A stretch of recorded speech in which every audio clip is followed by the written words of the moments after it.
Welcome back, everybody, to the A Little Less Fear podcast. Today, I would love to welcome Cindy Ingram. She's a writer, artist, poet, holla, podcaster, educator, and entrepreneur. She is the author of Art is About Being Whole, a memoir, publishing on October 31st, 2023.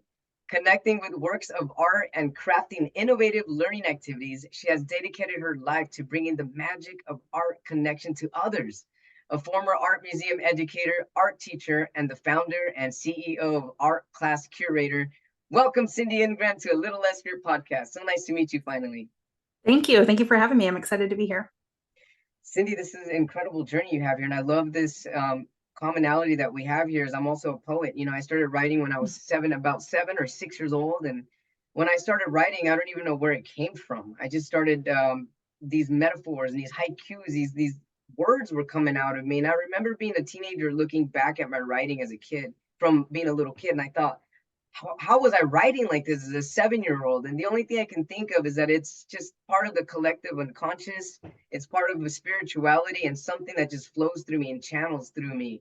And so at the very end of our episode, there was a poem that I wrote that I was inspired by you, by your profile.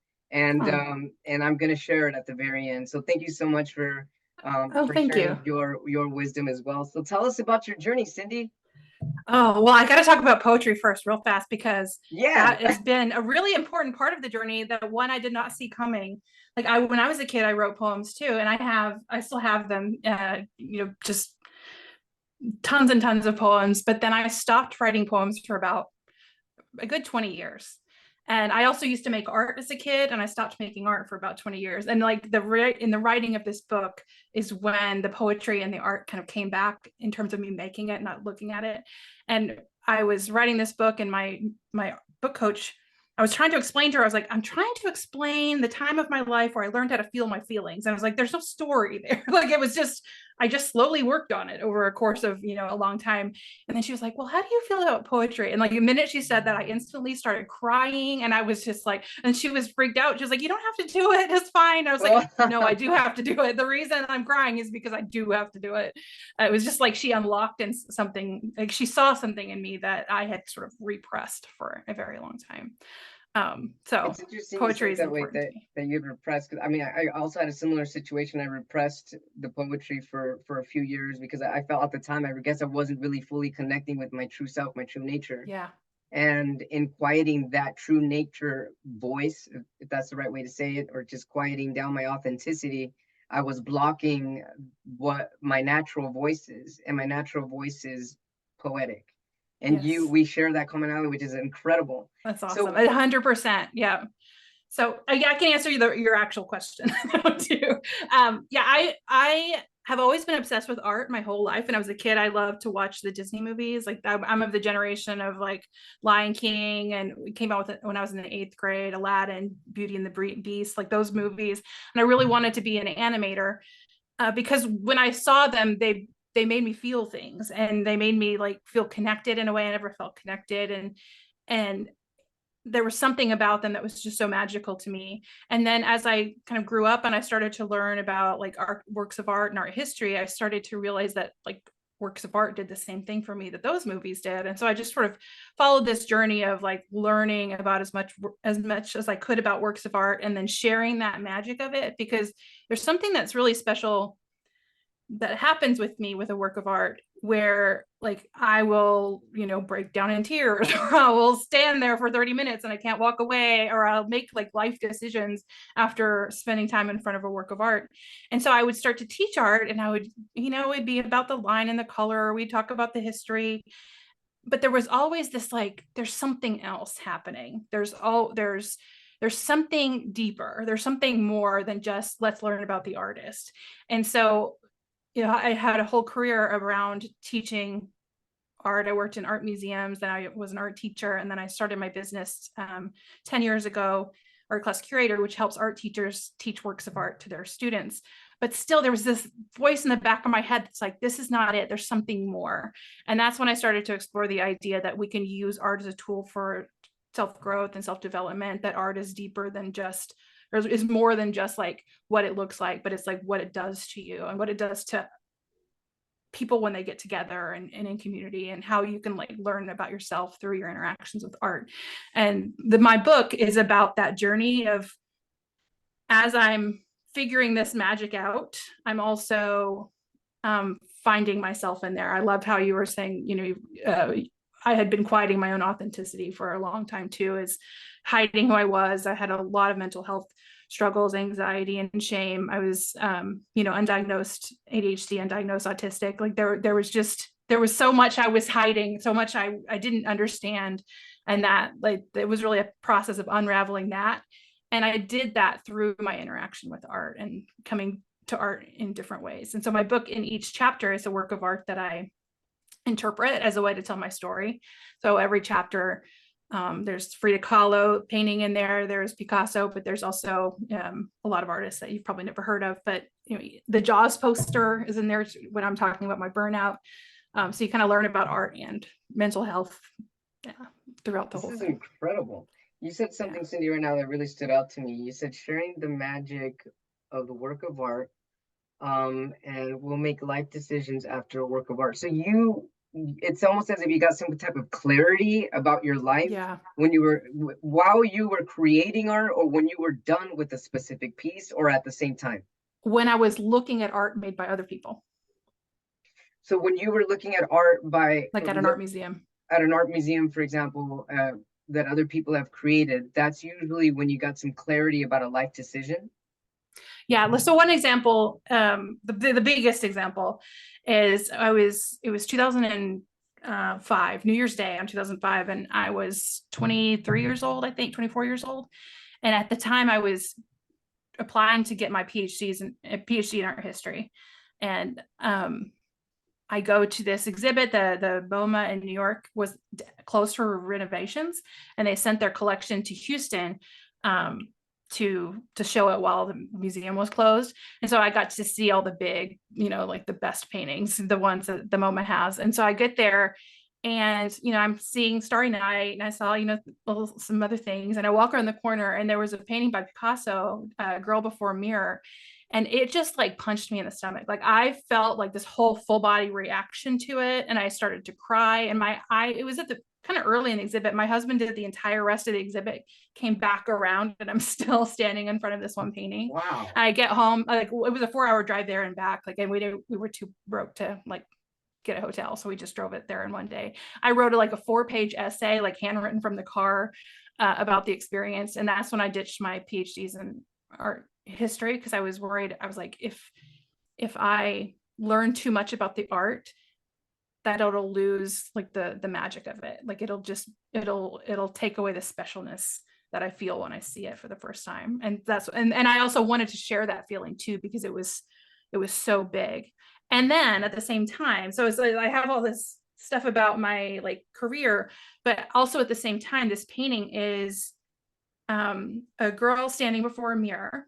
The girl is kind of, I mean, it's in Picasso style, so it's kind of disjointed, and she's abstracted, but she's blonde, she's got like blush, and she's just kind of looking a little bit more normal. It's just her presentation of herself. But in the mirror, she's like purple, and there's like an orange tear coming down her cheek, and like she's much more distorted, and there's like these deep rich colors. And to me, it like really reflected back how I felt. Like I was putting on this persona of having it all together, of knowing who I am and knowing what I'm doing. But like inside, I was feeling so much pain and anxiety. I had like really intense social anxiety and shame. And like I was seeing that reflected back on the canvas. When at that time in my life, I didn't have the tools to be able to really know what was going on inside of me. I didn't even know what anxiety was until like probably a year before that. I'd been suffering for a long time, but it was just not in my radar of things to look out for.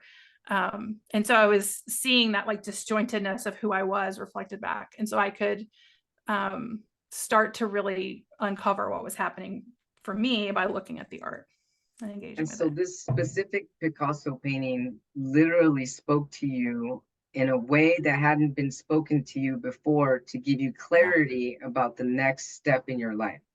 Yeah. That's really powerful. Yeah.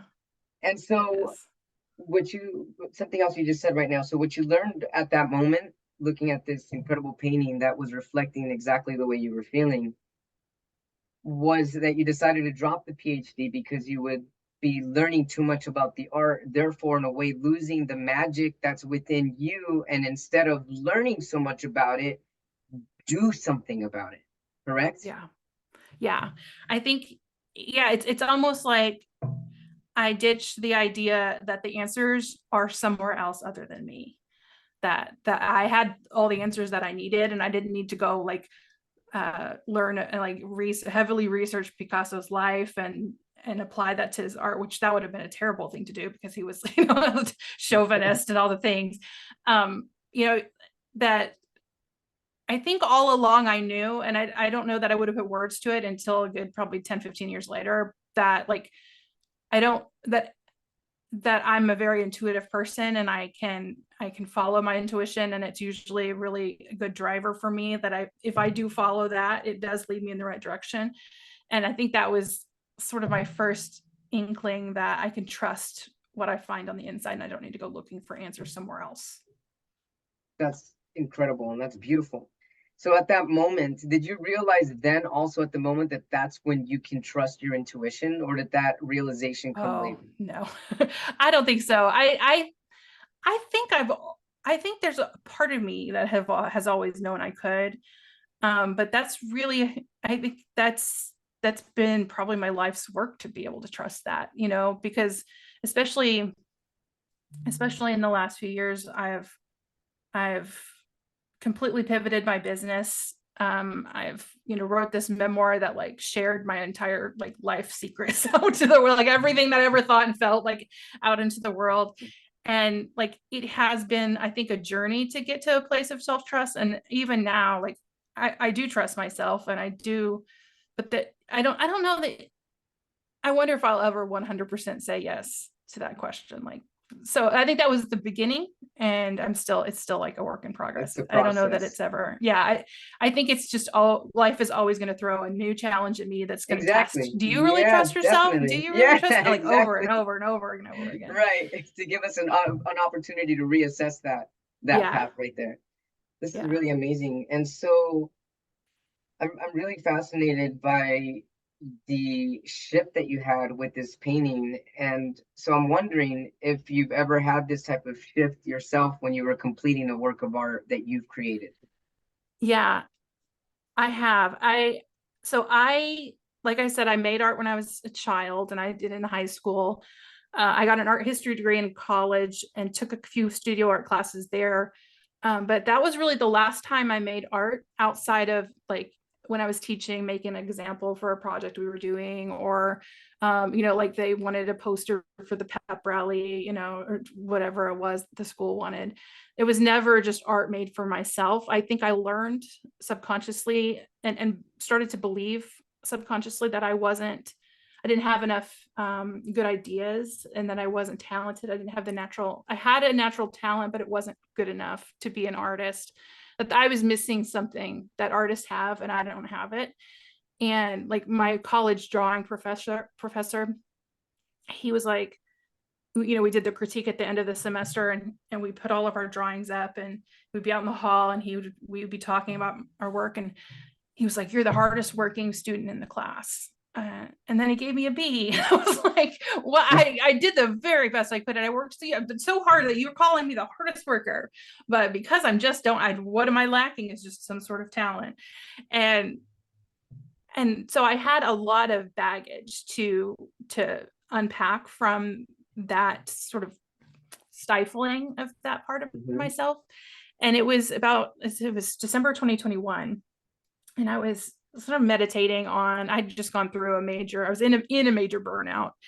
And I was meditating on this idea of like, okay, I've got this power and magic of art, and I want to show people, I want to tell them about it. I want to show them the power of it. Like, how do I do that?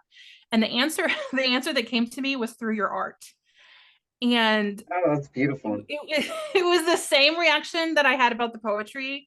It was like, my first reaction was, no, I can't make money doing that. That was sadly my Mm. first reaction.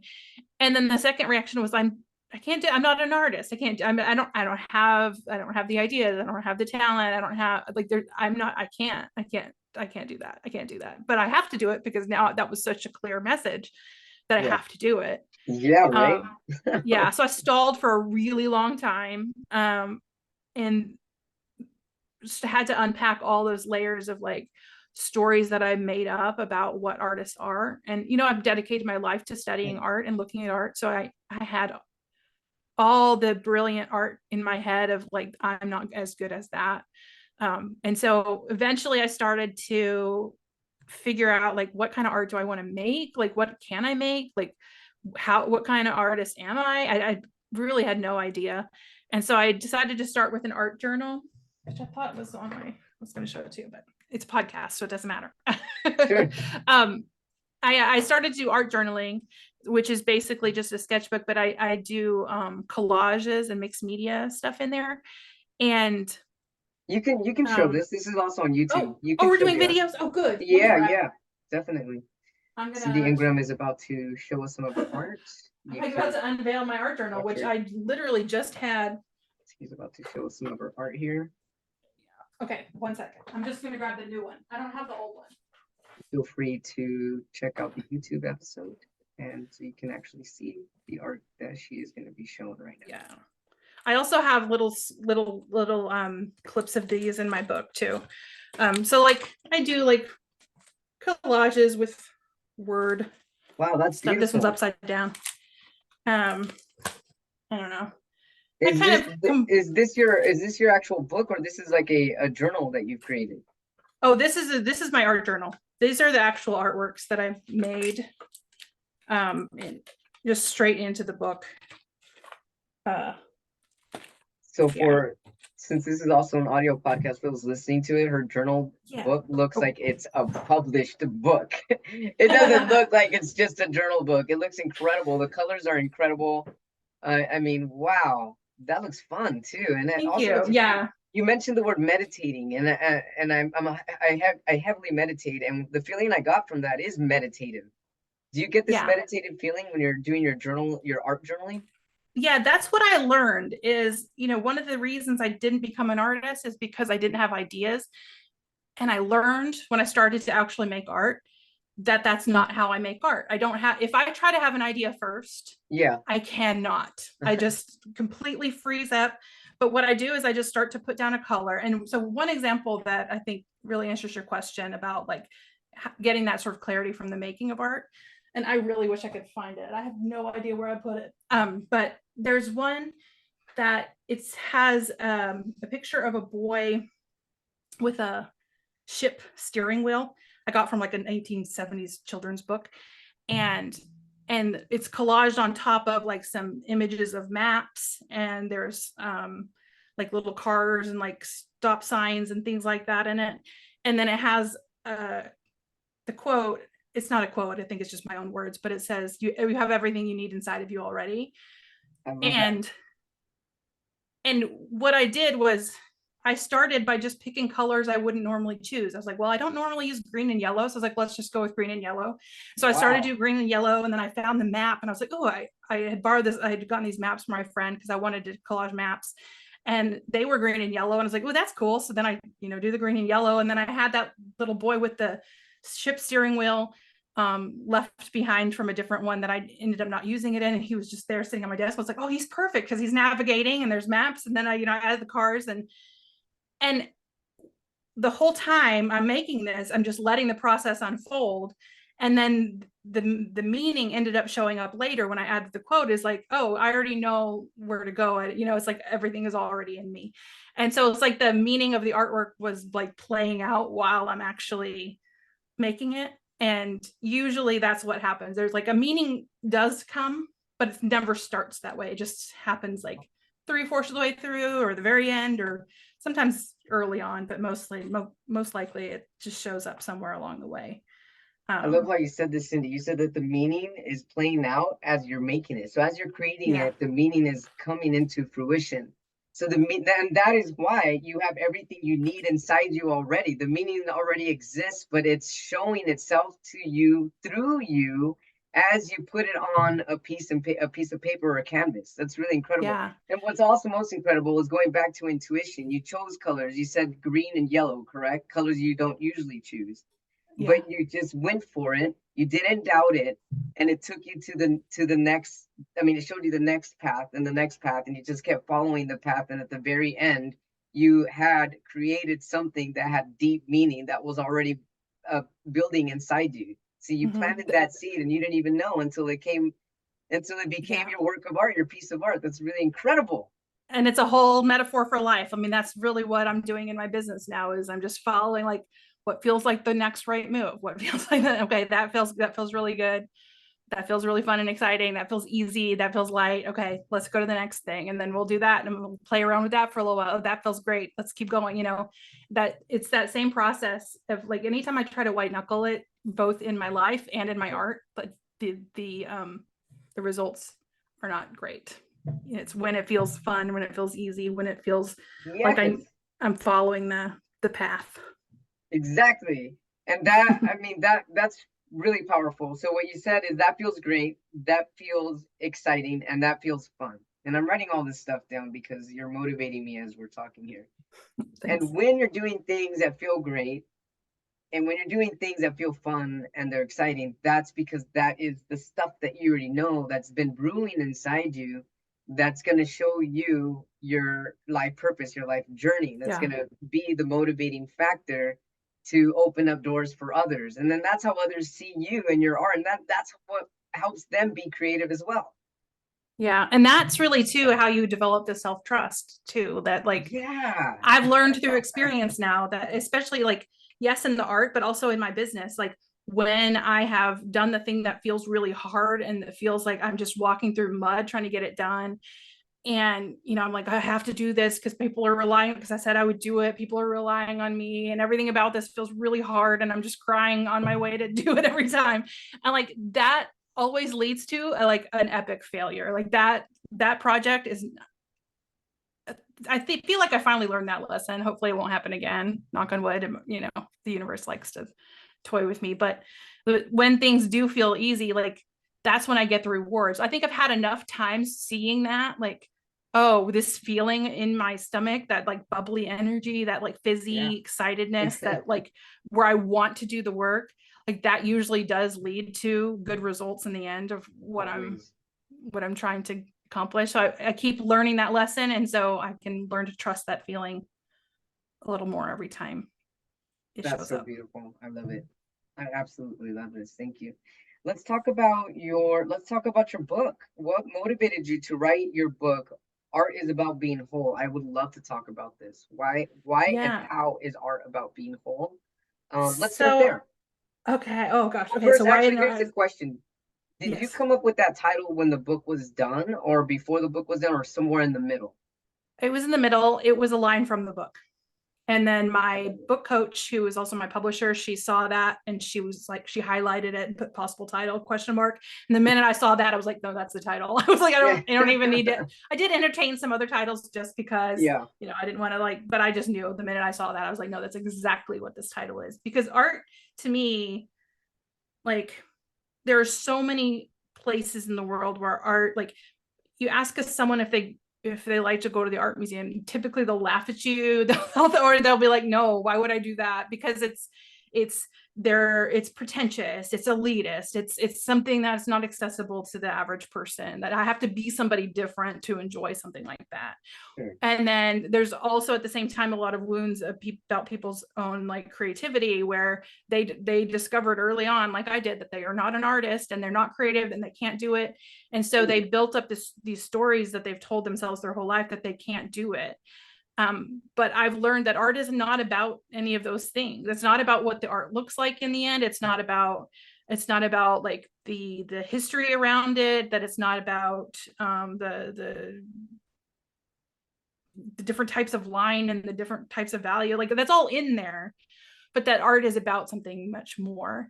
And it's about like being in the moment, being in the presence, being in connection with you, and the the art and you are just like meeting, and there's just this like excited energy between the two, like Yeah. where Yeah. the artist and the viewer meet. Like it's so much more um than just like this painting hanging on a wall that you're like, oh, how Yeah. much is that worth? But it's like it's so much You're right. deeper, and the It is. possibilities are so much more. So I love yeah. this because actually, well, you just brought me back to another question that I was going to ask you earlier, and you just reminded me when you were describing what art is about. I was wondering when you were rediscovering the fact that you can rediscover and come back and connect with art, you were having these doubtful feelings of I'm not talented or I'm not an artist. And I was going to ask you, what is art and what is talent? And you just answered that. It's about being whole. And Yeah. so if you get a student or someone that's asking you from experience, like, well, how is it possible that I can be an artist if I'm not as good as you or I'm not as good as someone else? And then you can, I mean, I guess what do you tell someone when they tell you that? I'm not an artist, Yeah. Yeah, it's or so funny I'm because not as good as you, or I'm not talented. yeah, before I would tell any student who said that yes, they're of course they're an artist, but I wouldn't believe it about myself. Um, is I think an artist is just someone who, I would say an artist is someone who has that sort of natural instinct, that kind of like when you were writing poetry, like you just had that when you were 7 years old. It's like this innate need to process your experience of the world and to share it. Yes. And that can happen with, you know, in our journal like mine, it can happen with a book, it can happen with dance, it can happen with a business, it can happen, you know, it can happen in so many different ways. But it's just the creation uh, of something through your own view and unique perspective of the world in order to connect with your deeper humanity and share that with someone else who is ready to connect with your deeper humanity. Oh yeah, definitely. Yeah. That's incredible. That so art is an innate need to process your experience and share it. And when you share it, that's when it becomes a gift to the Mm-hmm. world. Yeah. And that's the most beautiful thing. And so if art is about being whole, what is wholeness? Wholeness is accepting who you are as you are, and embracing yourself as, you know, and all the parts of you. And you can strive for growth, and you can work to better yourself, but like at the end, it's not from a place of brokenness. It's from a place of like, I love who I am, and uh yeah, and accepting that. So Because I always it's felt broken my whole life. You know, there was always something I was like trying to figure out. Turns out the thing I was trying to figure out was autism, but it just took a very long time to figure that out.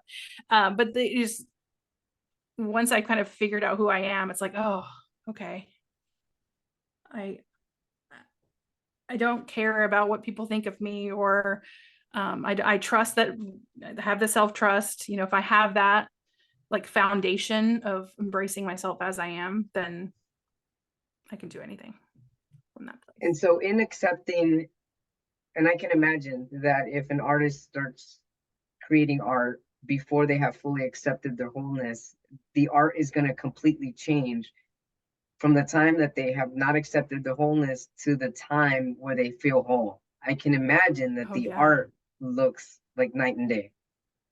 Oh yeah. I can.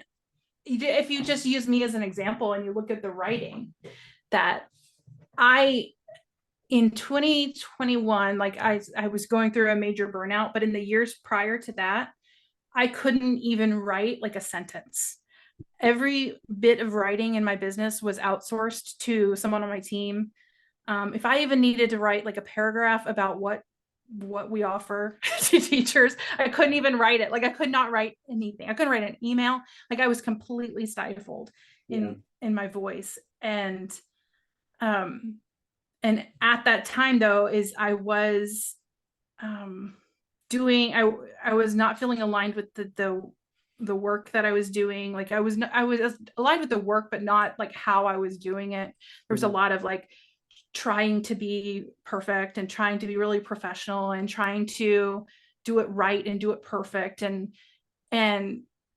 I got so stuck in that like I just completely burnt out. I couldn't write anything. And so really this book was me learning to write again after not being able to write. And it started out as like this kind of textbooky type thing. And it had all this academic stuff. And there was like a whole chapter on like, I mean, it was a lot of like explaining myself and why you should listen to me type of language at the beginning, because it was from that place of kind of rediscovery of what I was even doing. And then it was kind of halfway through the process I realized like all of those chapters didn't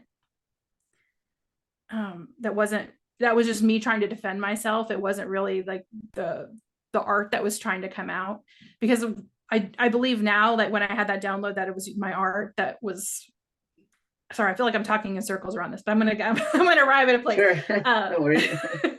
Okay, I'm catching myself going in 5 directions. I'm trying to reel it back. That download I had, like, how do I show them the power of art? That my art is not just the actual like visual art that I made, that it's the poetry, it's the entire book. Like this the whole book that is what I'm trying to show. And so like, yeah, if you looked at my writing 3 years ago and you look at this book, you wouldn't even recognize who wrote, me in there, because I was so far away from my artist self, I guess, in that moment. And so, in finding your wholeness, that came in rediscovering and accepting the parts of yourself that were at one point feeling more broken, and then accepting those broken parts as parts that actually made you your whole, energetic, vibrant self in this human mind, body, and soul. You were then Yeah. able to reconnect with your authenticity, which is writing and art, and recreate it so that it makes most sense authentically for you, and therefore connecting more in flow with others. Yeah. Yes. Definitely 100% all of that. It was just finding who I really am underneath all of those layers of masking, basically hiding who I really was underneath, and then learning that who I really am underneath is actually better than the thing that I was trying to portray to the world of being perfect and being like organized and having it all together and being impressive. That like my messy self is way more interesting and way more brilliant, way more creative than that like polished version of myself I was trying to convey to the world. Yeah, because when we try too hard, that's being inauthentic. Yeah. Yeah. Something I was thinking right now, do you ever go back? Because I've done this, but sometimes I have a hard time seeing where I was in life. I'll go back to something I wrote or something I scribbled, and I was like, what was that? What was happening in my life back then? I can't connect with it. Does that ever happen to you, or does it take you back? Is it a time machine? Are you able to go back to a piece of art or a piece of writing and be like, I know where I was at and what I was feeling at this time and what I was doing? Yeah. I would say I'm pretty capable of doing it, but it was something I had to do in order to write the memoir. Like if I'm going to adequately write about the struggles that I was experiencing, like when I was 24 years old, I have to actually put myself back into that feeling, and I have to remember what it would feel like, and I have to feel those feelings again so that I can describe them Makes sense. and write about them. And so the year and a half of reliving my entire life and writing it Yeah. was so like, it was so healing, but it was so tumultuous. Like, and Oh it yeah. was like, oh, you're writing about how learning to feel your feelings. Let's throw something at you that is going to really test if you really know how to feel your feelings. And so it was like I was getting thrown all these situations, and it was like I felt like I was manifesting them in it, or it was like I was thinking about something from my past, and I was like, was it really that bad? Was it? Maybe I'm just making this up. There was a lot of internal gaslighting, and then something would happen in my life to where it would prove like, oh no, you didn't make that up. That was a real thing, and this is proof of it. And so there was a lot of that happening. So for the most most cases I was able to really remember, because I am a very internal person too. So I spend a lot of time in my own brain. And so um, it's pretty easy. The harder thing for me is like the memories. I can remember the feelings really well, Uh-huh. because I don't remember like the actual like events and the conversations and the people as clearly, because I don't really Yeah. I don't have a very visual memory. So it's really more of a Feelings. feeling memory. Yeah. Yeah. The feeling that something ignited or triggered within you Yeah. that kind of just stayed there like a little spark. Yeah.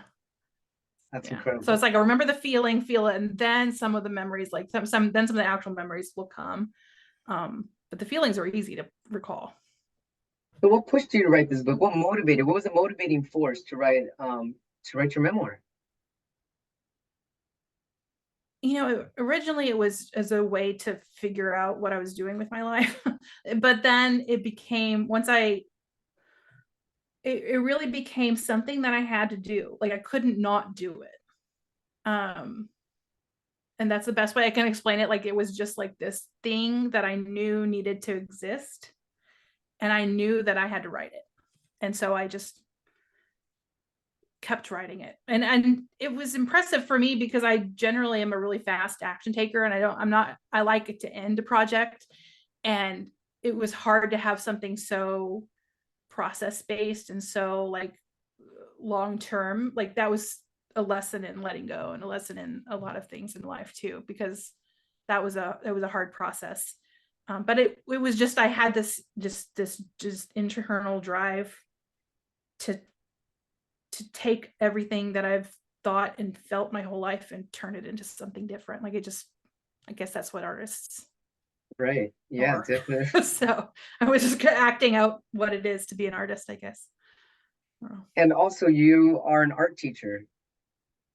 Yeah. Well, yeah, I haven't taught since 2017. So yeah, I've always loved talking about art with people. So I do still teach art, in terms of I do a program called the Art Connection Circle, and it's adults, and we get in a Zoom room basically, and we I just love this. The talk Art about art Connection together. Circle. Yeah, and we do like kind of self-developmenty stuff. We talk about our values, and we talk about what we want to feel in our lives, and we kind of dream into that. And then we do it while looking at works of art and talking about them and interpreting art. It's kind of using the artworks as metaphor for our lives. It's interesting because even if there's, as you're saying this, what I'm thinking is, and while you're talking things out and you're connecting with people, there maybe there are some artists that are not writers, and I can feel that a poetic part of them comes out and without them even being fully aware of it. Mm-hmm. Yeah. Oh, I make them write poetry too in the Oh, you do? program. So they're gonna be writers by the end of it. Yeah, How do you do that? I just tell them to do it, and they do it. It's the magic of I mean, being do a you give them a teacher. topic like bees? Oh Bees? no. I mean, No, it's about the like whatever artwork we're looking at. Like we looked at one recently, and it's in my book. It's called Dance with the Nine Opals, and the artist is Ithel Colquhoun, and I do not know how to say her name, so that could be totally wrong. But the artwork is very musical, and we were talking a lot about music and what the music would sound like, and and I was like, okay, now we're going to write song lyrics for this, oh for wow, I this love song. And so this. they had to write song lyrics. So it was about the painting. So everything is always about the artwork, but it's about yourself, seeing yourself in the artwork, and where do you find yourself in it. And because that's really what I model in the book, is every chapter there's the artwork that I'm telling my story, but there's always the artwork we're coming back to and using it as a metaphor in lots of different ways. And so we do that in the program too, is they're writing their song lyrics or their poem about the artwork, but it's really about themselves too. You're helping people rediscover who they are. Yeah. Now that's magic. You're Yes. magical, Cindy. Thanks. I'm just starting to own that. I just started calling myself magical with the writing of the book, and I feel it. Yeah, you are. I mean, it came out of my mouth Thanks. for a reason, right? It took me a long time to accept it, but I believe you. I believe it now. That's beautiful. That's really incredible. When did you start the Art Connection Circle? I started it in, this is my, I'm in the middle of one round and it's the third round. So it was spring 2022, I think. And then I took a year while I was writing the book where I didn't do it, but So like almost 2 years of doing the art. mhm. And are these people from all over the world? Yes, I've had people from the Philippines. Someone right now is in Colombia, and someone is in China too in the program right now as well. It's morning for him when we meet, and it's evening for us. So it's really fun to get, because that's another part of my work that's really special. Like we've been talking a lot about sort of my journey and internal experience, but in my experience with works of art, but when you get a group of people with a work of art, like that is power. And I've been just chasing that my whole life. My first art discussion I ever led, I was like 19 years old, and I was like, I want to do that every day for the rest of my life. Like it is so fun, because so many people in our world, like we don't talk about anything interesting. It's just like small talk. It's like we're going to talk about our kids, or we're going to talk about what we did yesterday, or what we're going to have for dinner. It's like super boring things. Yeah, like But robotic like when stuff. you get we get people around a work of art, we're talking about the universe. Suddenly we're talking about like our deepest thoughts and fears, and we're talking about like everything, because the art brings up everything, and it's so surprising how deep it can get so quickly, because you hear one person's story, and then you connect to them in different ways, and so everybody's kind of connecting to each other and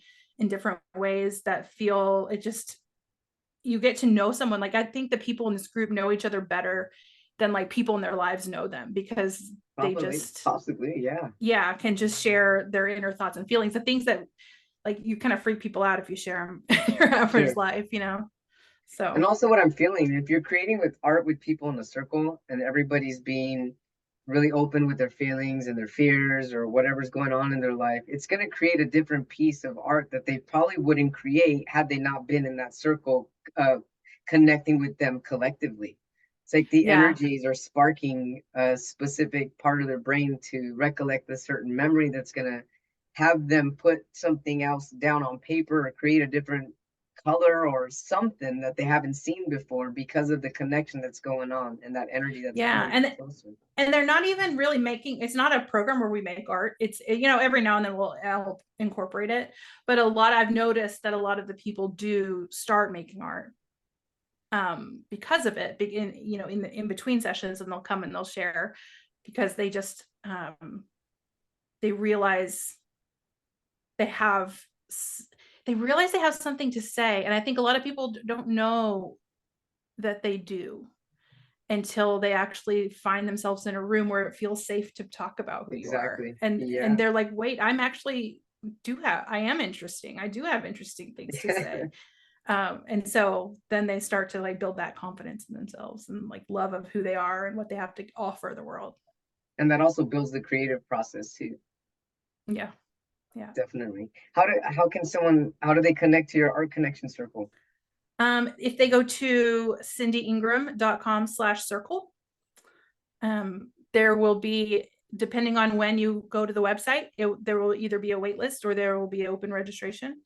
The next one I'm going to run is summer of 2024. So that's coming. I don't know when this is going to go live, but we'll have one in the summer. And then I don't know when the next one. I'm going to do theme ones too, so we'll look out for that too. And how long are the circles for? 9 weeks. 9 weeks? How Mhm. fun, Cindy. Yeah. I love this. It's incredible. Thanks. It's a fun Cindy, program. everyone here on a Little Less Fear podcast. Cindy, where can our viewers, our watchers, and our listeners find your incredible book, Art is About Being Whole, a memoir? How can they get a hold of you? Awesome. If you just go to cindyingram.com, you'll find information about the book. It's on Amazon and stuff too, but if you want a signed copy, you can order it from my website. And then my links to my social media are on cindyingram.com too. I'm most active on Facebook and Instagram. Great. Thank you so much. So we're going to end this with a poem that I wrote. And I want Oh, to I'm start by excited. saying thank you for motivating me. So here it goes. It's called It's a Dance. My fingers trust my pen, and my pen moves with every thought I jot down as words. And as they dance, my fingers and pen, I take a chance in unraveling word art. As we dance, we hold each other tight and sometimes loosely.